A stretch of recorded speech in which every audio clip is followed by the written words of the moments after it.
हमने आपको ये बताया था कि जो किसी भी कानून जो हमने बनाया है या जो हमने पढ़ रहे हैं, किसी भी कानून में उसका जो सेक्शन 2 है, यानी कि उसके जो प्रारंभिक सेक्शंस हैं वो बहुत ही महत्वपूर्ण होते हैं, क्योंकि प्रारंभिक सेक्शंस में ही उस कानून में हम क्या पढ़ने जा रहे हैं, उनमें किन शब्दों का प्रयोग होना है, उन शब्दों के बारे में विस्तार से उसकी विवेचना की जाती है, बताया जाता है। जैसे भारतीय न्याय संहिता 2023 के संदर्भ में मैं कहूँ तो इसका जो अध्याय 1 है, यानी कि जो प्रारंभिक अध्याय है, उसमें तो हमने बता दिया कि इसका संक्षिप्त नाम क्या है, BNS 2023 है। ये कब लागू हुई? 1 जुलाई 2024 से लागू हुई। भारत के राष्ट्रपति द्वारा कब हस्ताक्षरित की गई? 15 दिसंबर 2023 को इसमें हस्ताक्षर किए गए। ये कहाँ कहाँ लागू है? समस्त भारतवर्ष में लागू है। किस पर लागू है? ये भारत के सिटीजन्स पर लागू है और हर उस व्यक्ति पर भी लागू है जो वायोलेट करता है। कहाँ वायोलेट करता है? या तो वो इंडिया में आकर के वायोलेट करता है या इंडिया से बाहर रह करके भारत में किसी अपराध के दुष्प्रेरण का कार्य करता है, यानी कि अमेरिका, जापान, चीन, रूस किसी भी विदेश में रह रहा है और भले वो इंडिया का सिटीजन नहीं है, लेकिन वहाँ रह करके भारतीयों के बीच में देश की अखंडता, एकता, संप्रभुता, इन तमाम चीज़ों को तोड़ने के लिए साजिश रच रहा है और वहाँ के डिफरेंट सेक्शन ऑफ सोसाइटी में सोशल अनरेस्ट फैलाने के लिए, मतलब कि अशांति फैलाने के लिए, विद्वेष फैलाने के लिए वहीं से बैठा बैठा वो दुष्प्रेरण कर रहा है, यानी कि या टेरर फंडिंग कर रहा है, तो वो भी इसके प्रोविजंस के तहत दंड का दायी होगा। और इसके अतिरिक्त अगर कोई इंडियन सिटीजन है, भारत का नागरिक है, अगर वो विदेश में है और भारत का नागरिक है लेकिन विदेश में है, अब वहाँ पर उसने कोई ऐसा अपराध कर दिया, ऐसा कोई कार्य कर दिया जो यहाँ पर BNS द्वारा प्रतिषिद्ध है,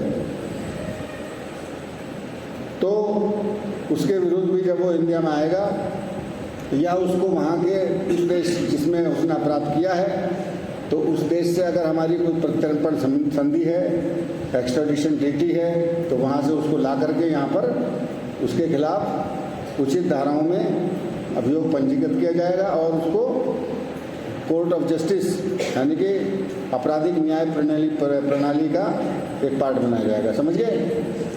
एक चीज़ और, अगर मान लिया कोई इंडियन सिटीजन है,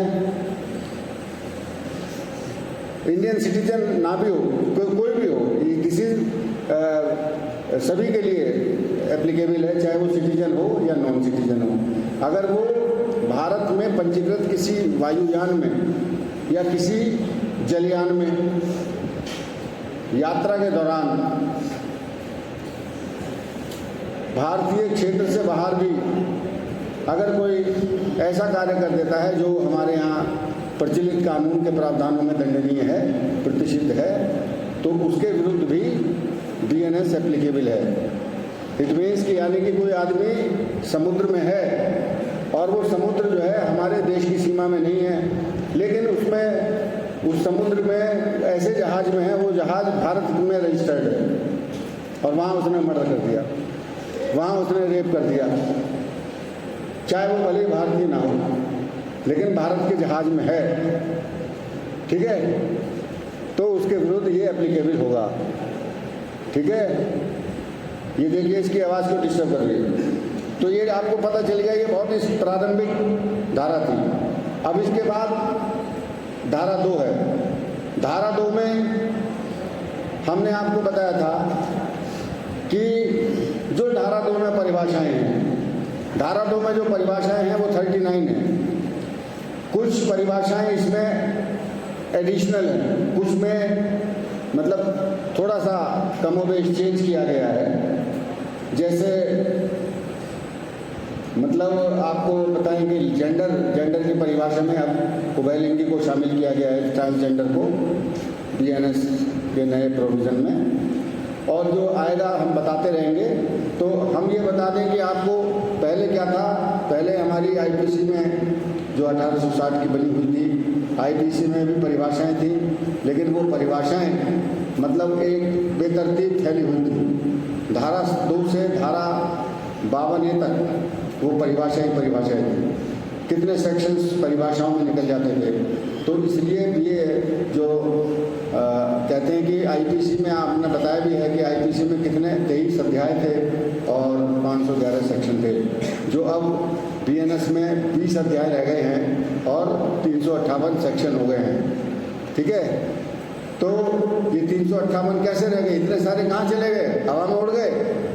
जी नहीं, ये असल में क्या है कि वो बेतरतीब थे, वो सिस्टमेटिक नहीं थे। इनको सिस्टमेटिक किया गया है, इनको सरलीकृत किया गया है, और जो परिभाषाएं वहाँ धारा 6 से धारा 52A तक में थी, उन परिभाषाओं को अब एक ही धारा में, धारा 2 में लाया गया है वो सारी परिभाषाएं। और धारा 2 की उपधारा 1 से उपधारा 39 तक उन परिभाषाओं को रखा गया है, और इस प्रकार से रखा गया है ताकि आपको लर्न करने में आसानी हो, किसी को भी लर्न करने में। जो हमारी जुडिशियल अथॉरिटीज़ हैं, जो हमारे पुलिस ऑफिसर्स हैं, इन्वेस्टिगेटिंग ऑफिसर्स हैं, सभी को एक लर्न करने में एक आसानी हो। सिंप्लीफिकेशन के लिए, आसानी के लिए इन्होंने इसको अल्फ़ाबेटिकली रखा है, यानी कि जो उसमें परिभाषाएं हैं, जो वर्ड्स यूज हुए हैं, उस वर्ड्स के पहला जो लेटर है, उस लेटर के अल्फ़ाबेट के हिसाब से, जो हमारे अंग्रेजी वर्णमाला की जो अल्फ़ाबेट है उसके वर्णानुक्रम में अल्फ़ाबेटिकली उसको रखा गया है। जैसे अगर मान लिया हमारी परिभाषा की धारा 2 की धारा 1 है, तो उसमें ए से हम प्रारंभ करेंगे, और वो मैंने आपको बताया था कि हम किस तरह से A to W तक, क्योंकि इसमें मैं बता दूं BEKQTU ये 6 शब्दों से कोई परिभाषा, कोई शब्द नहीं है, 6 अक्षरों से कोई शब्द नहीं, XYZ से कोई परिभाषा नहीं। तो इनको डिलीट करते हुए बाकी के जितने भी हमारे अल्फ़ाबेट में अक्षर हैं, उन अक्षरों को ABCD के हिसाब से वर्णानुक्रम में आपको लिखना है। अब हमारा आता है A, तो लेट मी स्टार्ट। A से हमारी पहली परिभाषा है। A से 2 परिभाषाएं हैं आपके यहाँ। A से नंबर 1 पे है एक्ट। एक्ट का मतलब है कार्य। A से है एक्ट। एक्ट का मतलब है, देखिए आप ये समझेंगे कि मैं आपको इसको जो है इमला लिखवाऊंगा, उंगली पकड़ के आपको चलना सिखाऊंगा, है ना, कि राजा बेटा ऐसे इमली है, तो that is not possible.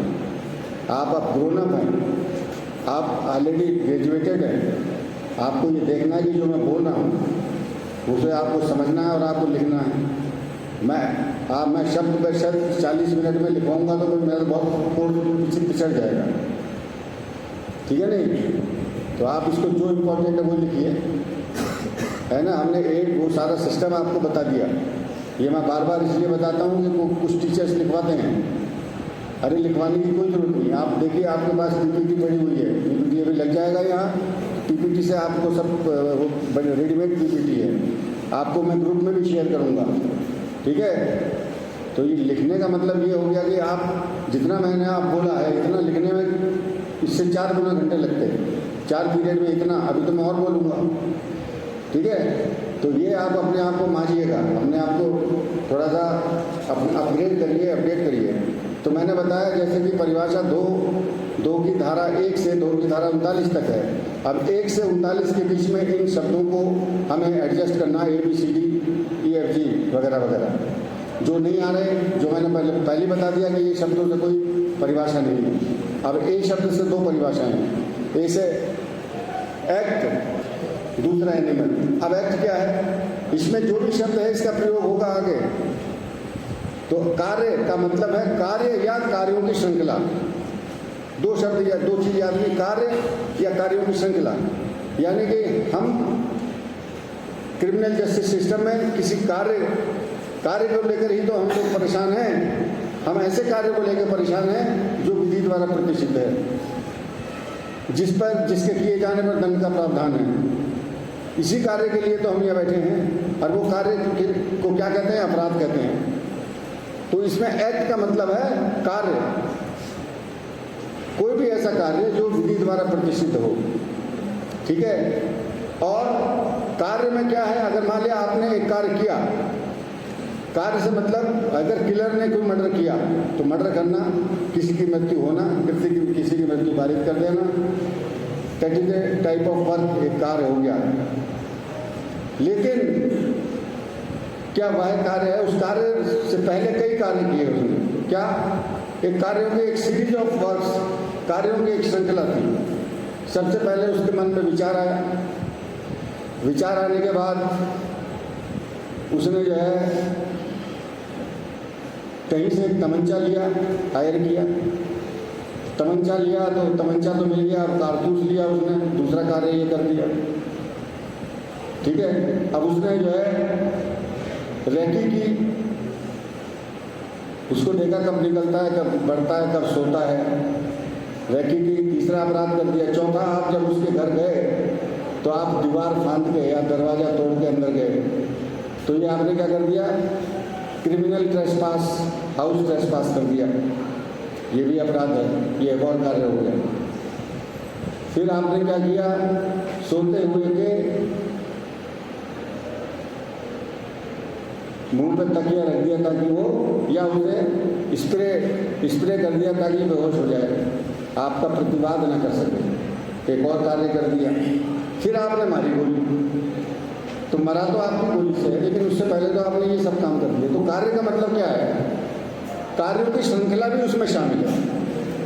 Not alone the act of murdering someone else, जितने भी उस मर्डर में जितने भी छोटे और कार्य हैं, वो all will include in the word act, तो वो एक्ट में शामिल है। ओके, नींद सोने का नहीं, अभी नींद भाग जाएगी, 5 किलोमीटर दौड़ा देंगे। नंबर 2 पे आता है एनिमल। एनिमल से मतलब देखिए, एक जनरल प्रिजम्पशन है कि एनिमल क्या है, गधे, घोड़े, भेड़, बकरी, बंदर, भालू, शेर, चीता, और हम कहते हैं पक्षी अलग हो गए हैं, तो लेकिन नहीं, एनिमल का कानून की जो विधिक परिभाषा है, एनिमल का मतलब है यानी कि जो ह्यूमन बीइंग से अलग है, other than human being, are living creatures, whether वो मछली हो, क्रोकोडाइल हो, और जितने भी समुद्री जीव हैं वो हों, चाहे आसमान में उड़ने वाले पंछी हों, पक्षी हों, है ना, और कोई रेप्टाइल हो, सांप वाप हो, है ना, और एनिमल तो एनिमल है ही। तो एक सीधा सा मतलब है, आप जो बैठे इतनी देर से, मैंने जो कहा आपको 4 शब्द लिखने थे, एनिमल का आगे सिर्फ ही लिखना other than are living creature, other than human being, ये परिभाषा हो गई। अब मैं इसको लिखूँ, ये सारी चीज़ें जो मैंने बोली, तो कहाँ लिखोगे, 40 मिनट में यही लिखा जाएगा। तो ये आपको देखना है कि हमें पकड़ना है कि हमें लिखना क्या है। एनिमल के आगे लिखो क्या, are living creatures other than human being, मानव से इतर कोई भी जीव जंतु, ये इसकी परिभाषा जीव जंतु की है। मानव परिभाषा धारा 2, उपधारा 2। अब आ जाइए चाइल्ड, सी पे क्रम में चल रहे हैं, बी से कोई परिभाषा नहीं है। अब सी पे आ गए चाइल्ड। चाइल्ड में कैसे कहेंगे, बस सिर्फ इतना ही लिखना, 18 वर्ष से कम की आयु का कोई भी व्यक्ति, पर्सन की भी इसमें परिभाषा है। अब जब पर्सन है तो पर्सन का मतलब कि दिमाग साथ साइड बाय साइड दौड़ना चाहिए। पर्सन से मतलब कोई भी लिंग का पर्सन हो। अब लिंग हो गए हमारे 3, चाहे वो उभय ट्रांसजेंडर हो, चाहे वो फीमेल हो, चाहे वो मेल हो। पर्सन में 3 चीज़ आ गई, तो कोई भी जो 18 वर्ष से कम का है, that will be called child. चलिए आगे चलिए, 2, 4 सी से है, सी से 3 परिभाषाएं हैं, चाइल्ड, काउंटरफीट और तीसरा है, तीसरी है इसमें कोड। तो काउंटरफीट को देखिए, काउंटरफीट क्या है? काउंटरफीट का मतलब है कि किसी भी एक चीज के सदृश, एक वस्तु के सदृश दूसरी वस्तु को बनाना। नंबर एक, इसके 3 पार्ट है। पार्ट ये है किसी वस्तु को दूसरी वस्तु के सदृश बनाना, और इस आशय से बनाना कि वह ऐसा प्रतिरूपण करके, प्रतिरूपण कह दो, या एक ऐसी कूट रचना करके वो क्या करेगा? प्रवंचना करेगा। प्रवंचना मतलब डिसेप्शन, धोखा, डिसीव करेगा किसी को, विद इंटेंशन टू डिसीव। तो इसमें इंग्रेडिएंट देखिए इसके। नंबर एक वस्तु को दूसरी जैसी बनाना, समदृश्य वस्तु बनाना, समरूप बनाना, नंबर 1।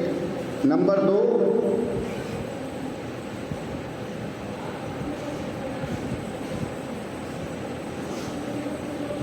प्रवंचना करने के उद्देश्य से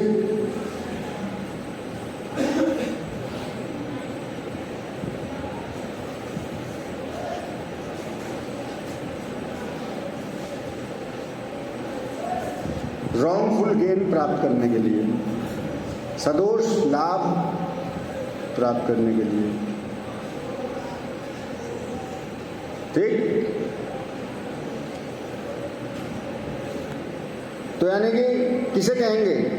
आपने बैंक का नोट देखा, 100 रुपए का नोट, 500 रुपए का नोट, 200 रुपए का नोट। आपने एक ऐसा ही नोट दूसरा बना दिया, and you very well know that this note does not belong to Indian Reserve Bank. ये भारत के रिजर्व बैंक से ये नोट कोई संबंध नहीं रखता है, बट उसके सदृश्य बना दिया। अब आप बना दिया, इतना ठीक है, कोई दिक्कत नहीं है। लेकिन अगर आपकी इंटेंशन है कि मैं इस नोट को भारतीय बाजार में प्रचालित करूंगा और मेरा उद्देश्य यहाँ के जनमानस को धोखा दे करके उनसे उसके एवज में वस्तु या सेवाएं प्राप्त करने का है। मान लिया मुझे कहीं उसमें जाना है, पार्लर में, जिम में जाना, कहीं जाना, हमारा जो सर्विसेज प्रोवाइड करती हैं, और मेरे पास, मुझे पता है कि ये मेरा नोट फेक है, मैंने बनाया है इसको, या बना बनाया ले लिया कहीं से, लेकिन मुझे पता है कि आई नो दैट ये मेरे पास जो नोट है ये फेक है, और मैं वहाँ पर किसी सेवा के बदले या किसी वस्तु के बदले उसको दे देता हूँ। तो मेरा क्या है इंटेंशन? प्रवंचना करना, डिसीव करना, किसको? जिससे मैंने वस्तुएं या सेवाएं प्राप्त की। तो एक पहला हो गया कि समरूप बनाना, नंबर 2 प्रवंचना करने का आशय हो गया, और नंबर 3 रॉन्गफुल गेन, जिस गेन को मैं प्राप्त करने के अथराइज्ड नहीं था, एंटाइटल नहीं था। भाई पैसे दे के तो मैं होता, पैसा मैंने दिया नहीं, मैंने तो फर्जी दे। तो ये हो गया काउंटरफीट, कूटकरण के सारे तत्व। अब ये जब तत्व आपकी समझ में आ गए और आपने लिख लिए हो, ईश्वर की कृपा आपको हो गई हो, तो जब आप कूटकरण में कभी जिंदगी में कभी फेल हो ही नहीं सकते। किताब निकालेंगे, हमारे चेहरे को याद करेंगे और कहेंगे कि सर ने क्या कहा था। नहीं तो परिभाषाएं लिखवा देंगे तो आप उसे इलझते रहोगे, समझ नहीं पाओगे। बताओ, चलिए आगे आ जाओ। अगला है कोर्ट, न्यायालय, कोर्ट से अब आपका पाला पड़ता रहेगा। किसे कहेंगे? कोर्ट। अरे भैया, न्यायालय में निर्णय होते हैं, फैसले सुनाए जाते हैं। फैसले तो उधर भी सुनाए जाते हैं, मुजफ्फरनगर में खाप पंचायतें होती हैं। जाट की लड़की चमार के लड़के से भाग जाती है, फैसला सुना दिया जाता है कि इन दोनों को जो है मुंह काला करके उसमें घुमा दो। वो क्या है? फैसले तो वहां भी होते हैं। वो तो एक न्याय हो गया। हिंदू की लड़की या मुसलमान की लड़की हिंदू के साथ भाग गई, पंचायत हो गई, हिसाब इन्हें जो है 4 जूते मरवा दो, हैं? होता है। But that is not court in the eyes of law. वो सब बकवास है, उसको कहते हैं कंगारू कोर्ट। उनके खिलाफ कानून बहुत सख्त है, क्योंकि कोर्ट उसे कहते हैं जो विधि द्वारा, जो न्यायिक कार्य करने के लिए विधि द्वारा सशक्त हो, जो जुडिशियल वर्क करने के लिए जूली एम्पावर्ड बाई लॉ। ये कोर्ट की परिभाषा है। जो हमने बोला वो आपने लिखा नहीं, क्योंकि आपको उम्मीद है कि जो मैं उंगली पकड़ के आपको लिखवाऊंगा। ये समझिए मेरी बातों में कितनी आपको सिस्टमेटिक बातें मैं कहूँगा, कहता ही हूँ। भाई क्या है न्यायालय? कोई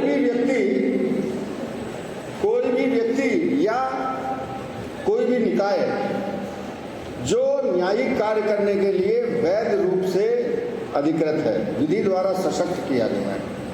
तो इसमें क्या हो गया? कोई भी व्यक्ति भी हो सकता है और एक निकाय भी हो सकता है।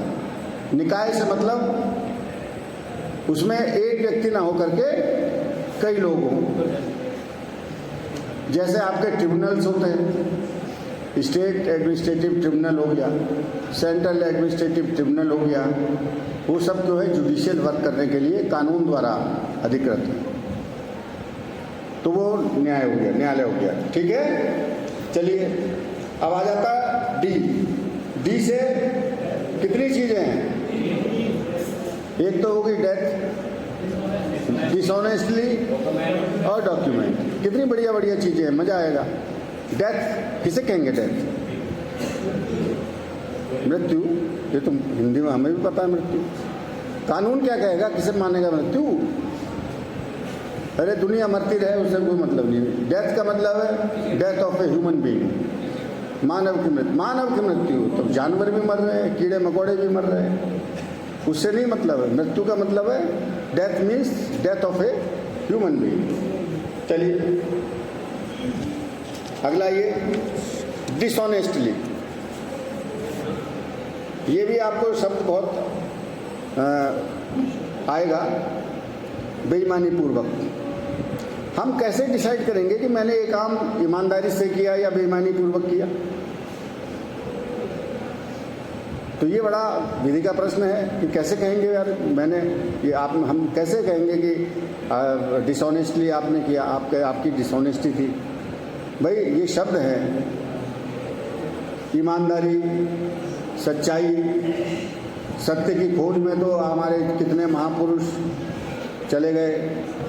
स्वामी विवेकानंद, दयानंद सरस्वती, ये सब क्या सत्य की खोज करते करते जय सिया राम हो गया। सत्य का साला पता नहीं चला कहाँ है। ऐसी ईमानदारी, ये कुछ ऐसे अमूर्त शब्द हैं, लेकिन हमें उस दर्शन शास्त्र में नहीं जाना। हमें तो सिर्फ लॉ को देखना है। लॉ में क्या कहें? लॉ में डिसऑनेस्टली किसे कहेंगे? उदाहरण के तौर पर मैं आपको ये बता देता हूँ कि जैसे आपका नाम मान लिया क्या है? अनित कुमार है, और ये हमारे मॉनिटर साहब क्या नाम है? कुलदीप। आपने, मैंने ये उदाहरण आपको बताया भी है, आपको दोबारा मैं बता देता हूँ। मैंने कुलदीप के पास कोई एक बहुत ही बढ़िया पुस्तक है उसकी लाइब्रेरी में। उसने अपनी लाइब्रेरी मेंटेन की हुई है, वो अपना तैयारी कर रहा है किसी एग्ज़ाम की। आप उसके दोस्त हैं और आपने उससे उसकी लाइब्रेरी में गए, आपने निगाह मार ली उसकी एक दो बार जाते ही कि यार ये किताब बढ़िया है, पलट के भी देख लिया, इसकी कीमत भी 1150 रुपये है। आपके पास पैसे भी इतने नहीं हैं, लेकिन किताब आपको अच्छी लग रही है, तो आपने इससे बिना कहे बिना पूछे इसकी किताब चुरा ली वहाँ से। फिर आपने सोचा अरे यार ये 1150 रुपये की किताब मैं बेच देता हूँ और इसे बेच के 100 रुपये की वो ले लेता हूँ नोट्स। और आपने नोट्स भी ले लिए। आपने सोचा कि मेरा नाम भी नहीं होगा, मेरे यहाँ देखेगा भी नहीं वो किताब, और आपने बेच दी। तो ये क्या हो गया? बेईमानी। क्योंकि आपने इसमें क्या क्या चीज़ है। अब ये देखना है कि बेईमानी कहाँ हो गई। ये मैं गणित की तरह बता रहा हूँ, यानी ऐसे याद नहीं कर पाओगे। बेईमानी में क्या क्या एलिमेंट आ गए? एक तो आपने क्या किया, नंबर 1 रॉन्गफुल गेन, सदोष लाभ और सदोष हानि, तुम्हारे ऐसे कृत्य से उसको सदोष हानि हुई, ऐसी हानि जिसको वो डिजर्व नहीं करता। ठीक है, आप ऐसा लाभ हुआ जिस लाभ को आप डिजर्व नहीं करते थे in the eyes of law. ये एक चोरी हो गई। चोरी के तत्व हैं किसी की अभिरक्षा से, नंबर 1, कोई मूवेबल प्रॉपर्टी, ये चल संपत्ति है, ये मूवेबल प्रॉपर्टी, उसकी अनुमति के बिना डिस्प्लेस कर देना, displace from one place to another place, तो हटा दी। ये चोरी की परिभाषा में जहाँ ये इंग्रेडिएंट्स पूरे हुए, चोरी का अपराध साबित हो गया। कोर्ट में यही साबित करना होता है। तो इसलिए हर परिभाषा का महत्व है, उसको समझिए। अगर इनको समझ लेंगे तो आप एक अच्छे वकील बन जाएंगे, अच्छे पुलिस वाले बन जाएंगे। तो ये डिसऑनेस्टली के एलिमेंट मैंने बताया क्या, wrongful gain, wrongful loss. Okay, अब आपने उसको डिस्प्लेस भी कर दिया वहां से, ठीक है।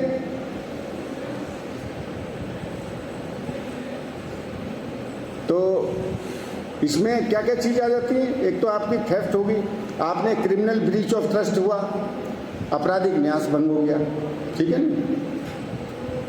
और क्रिमिनल मिसअप्रोप्रिएशन, ये सब चीज़ें बाद में। अभी आपको एलिमेंट्री में सिर्फ ये जान करिए कि सदोष लाभ आपने प्राप्त किया, है ना। बहुत लंबा हम आपको गहराई में जाएंगे तो आप ये भी भूल जाएंगे। बेईमानी से मैं मतलब आपने अनाधिकृत रूप से जिस हक के, जिस लाभ के वो हकदार नहीं थे, वो लाभ आपने ले लिया। तो ये क्लास हो गई आपकी कंप्लीट। अच्छा, एक और ले लो दस्तावेज।